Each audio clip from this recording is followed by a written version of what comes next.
Talvez você tenha feito constantemente estas perguntas. Onde posso encontrar refúgio num mundo cheio de conflitos?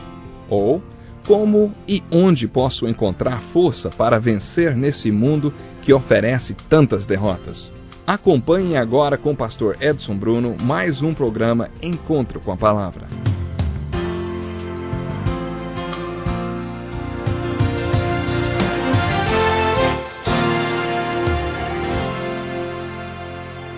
Que alegria grande mais uma vez estar aqui com você através do Encontro com a Palavra. Seja bem-vindo, hein? Iniciamos esse estudo de toda a Bíblia com o livro de Gênesis e chegamos ao último livro do Velho Testamento, que é o livro de Malaquias. Nos dois últimos programas fizemos uma introdução desse livro e de suas fascinantes profecias. Portanto, pela terceira vez, gostaria de convidá-lo a participar dessa viagem pelo livro de Malaquias. Quando começamos o estudo do livro de Malaquias, eu disse que o profeta Malaquias estava enfrentando os mesmos problemas que o profeta Neemias enfrentou. Por isso, para se ter uma ideia mais clara do estado moral e espiritual do povo de Judá na época de Malaquias, devemos ler os livros de Esdras e Neemias também. O problema principal que Malaquias estava enfrentando é o que chamamos hoje de frieza do povo de Deus, ou o coração do povo está indiferente com Deus. Esse é um problema que muitos pastores enfrentam hoje. O povo de Deus esfriou e é indiferente com Deus. O oposto do amor é a indiferença. Quando o povo é indiferente em relação a Deus, dizemos que está frio, de coração frio. Conheço a história de um homem chamado Samuel Rutherford, que numa segunda-feira estava orando em seu escritório, chorando e confessando seus pecados. A porta estava apenas encostada e sua secretária não resistiu à tentação de ouvir. Ela queria descobrir o que andava fazendo para ficar daquele jeito. Parecia que ele estava confessando algo terrível. Ela ficou ali por uns 5 minutos ouvindo-o orar, chorar e confessar o seu pecado, até que descobriu que o seu pecado tinha sido que, naquela manhã, ele sentiu-se indiferente e frio em relação a Deus. Para ele, esse era um grande e terrível pecado. Não existem muitos homens como Samuel Rutherford no mundo de hoje. Quando as pessoas estão frias em relação a Deus, não acham que isso seja um pecado e não veem a indiferença como um problema. Mas Malaquias entendeu que a frieza em relação a Deus era um grande problema. A frieza do coração do povo foi a advertência da pregação de Malaquias. Uma advertência à palavra do Senhor por meio de Malaquias. Eu sempre os amei, diz o Senhor. Deus sempre amou seu povo e queria que seu povo também o amasse, mas os corações deles tinham se distanciado de Deus. Eles estavam indiferentes com Deus. Encontramos um simbolismo muito bonito no livro do Apocalipse. O capítulo 4 descreve uma porta que se abre para o céu. Esse é um dos poucos trechos da Bíblia que nos vislumbra o céu. Todos nós sabemos que a Bíblia fala sobre o céu, mas na verdade ela não diz muito sobre ele. No capítulo 4 do livro de Apocalipse, uma porta se abre para o céu, onde havia um trono rodeado de várias coisas, entre eles 24 anciãos. Estes representam a liderança do povo de Deus. Alguns dizem que representam as 12 tribos de Israel e os 12 apóstolos. Creio que seja certo afirmar que esses anciãos representam a liderança, como Davi organizou a liderança do povo de Deus no Velho Testamento. Davi dividiu os sacerdotes em 2 categorias. Havia 24 anciãos e em uma classificação, portanto, os 24 anciãos que vemos ao redor do trono no céu possivelmente representam a liderança espiritual.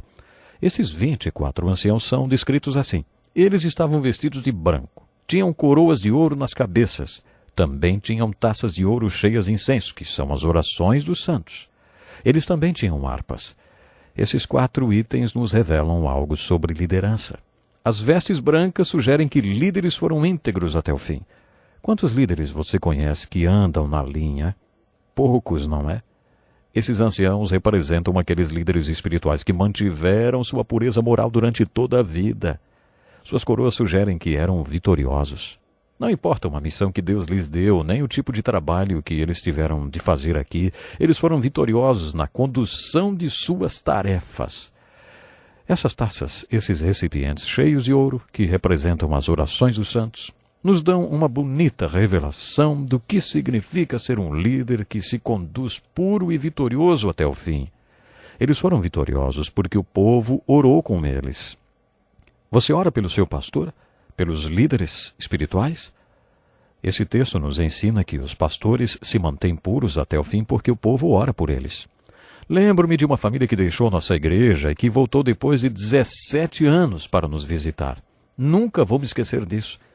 Numa manhã, à mesa do café, eles disseram para mim e minha esposa assim: não se passou um dia nesses 17 anos que tenhamos deixado de orar por vocês na mesa do café da manhã. Quando chegarmos ao céu, acho que vamos descobrir por que alguns de nós foram vitoriosos e íntegros até o fim. Terá sido por causa desses cálices cheios de incenso, que são as orações dos santos por nós. O quarto item desses anciãos são as harpas, que sugerem que eles também adoravam. Elas sugerem que, além das orações dos santos, eles próprios também eram adoradores, e foi por isso que se mantiveram íntegros até o fim. Já aprendemos um pouco sobre os grandes obreiros de Deus. Em nosso estudo do Velho Testamento, aprendemos que esses homens se tornaram obreiros para Deus. Eles eram adoradores de Deus. Esses líderes que se conduziram íntegros até o fim eram adoradores. Este é o significado das harpas. Malaquias é advertido a respeito da frieza dos corações do povo em relação a Deus. Malaquias entende que essa frieza os tinha tornado mais vulnerável. É como se Malaquias estivesse dizendo ao povo: vocês estão perdendo suas harpas, e se as perderem, perderão tudo. Se vocês perderem suas harpas, se tornarão apóstatas, totalmente frios ou esgotados espiritualmente. Quando isso acontecer, vocês se perguntarão: como chegamos a esse ponto? Em sua mensagem, Malaquias está dizendo: eu vou contar para vocês como tudo aconteceu. Aconteceu quando vocês colocaram suas harpas no lugar errado, quando vocês pararam de adorar. Vocês devem ter uma vida de amor a Deus e um relacionamento com Ele expresso através da adoração pessoal a Deus. Quando vocês perdem isso, seus corações esfriam e vocês deixam de adorar a Deus. É quando começa a decadência de vocês. Mas afinal, quando é que um coração começa a esfriar em relação a Deus? De acordo com o professor James Hatch, essas 7 reclamações contidas na mensagem de Malaquias são os indícios de que o coração está se distanciando de Deus.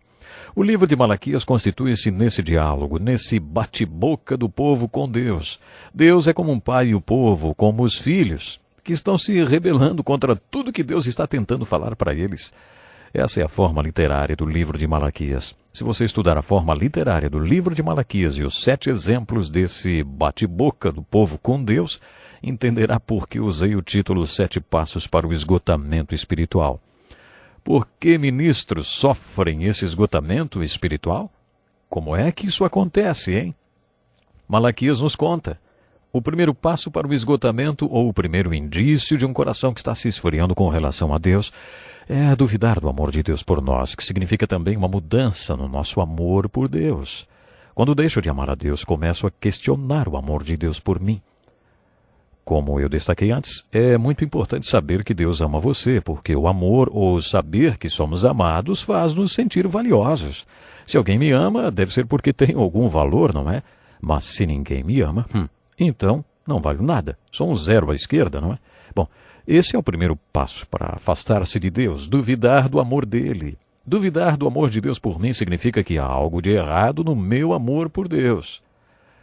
Quando você estudar esse bate-boca no livro de Malaquias, preste atenção no segundo passo para um esgotamento encontrado no segundo exemplo de bate-boca entre o povo e Deus. Depois de duvidar do amor de Deus, eles começaram a esfriar em relação a Deus e achar que a obra dele era muito difícil e sem importância, e, portanto, foram se tornando inconstantes no compromisso com Deus e na obra para a qual haviam sido chamados. Eles ficaram desmotivados para fazer a obra de Deus. Uma vez vi uma placa com a seguinte pergunta: você está trabalhando demais ou está sem motivação? A motivação é muito importante para a obra de Deus. Qual é a sua atitude em relação à obra de Deus, a obra que Deus deu a você, hein? Qual é a sua motivação? Se você duvida do amor de Deus por você e se há alguma coisa errada com o seu amor por Ele, isso vai afetar a sua atitude em relação à obra de Deus. Qual deve ser a motivação para a obra de Deus? O apóstolo Paulo responde. Paulo foi uma dessas pessoas mais motivadas que já existiu. Em 2 Coríntios 5 ele descreve: pois o amor de Cristo nos constrange. Ele descreve esse amor incrível. Paulo foi um dos maiores obreiros de Deus na história da igreja. Qual era a motivação de Paulo? O amor por Jesus e o amor de Jesus pelas almas perdidas. Essa era a sua motivação.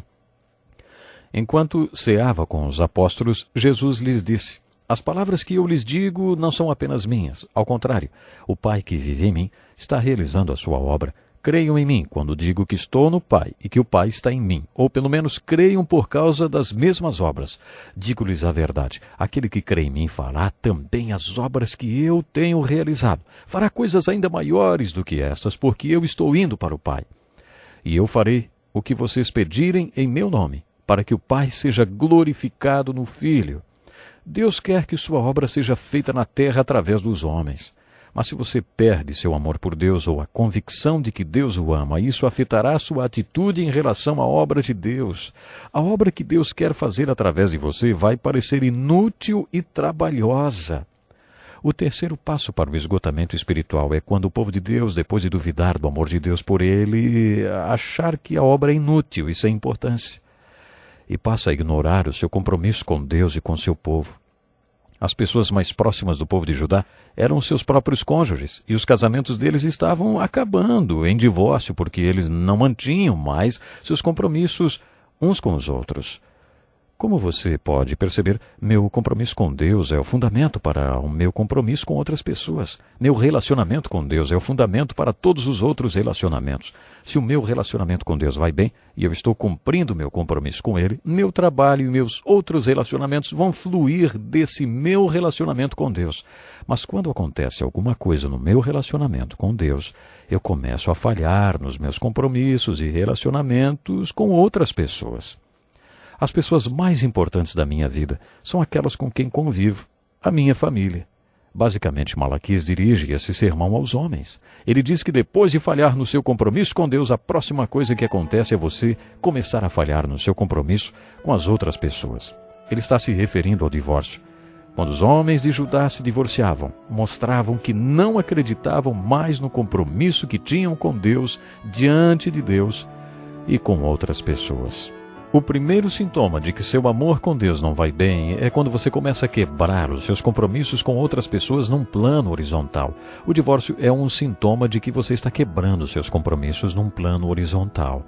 Infelizmente, meu tempo acabou. Esteja conosco no próximo encontro com a palavra, quando continuaremos a focalizar os 7 passos para um esgotamento espiritual. Até lá.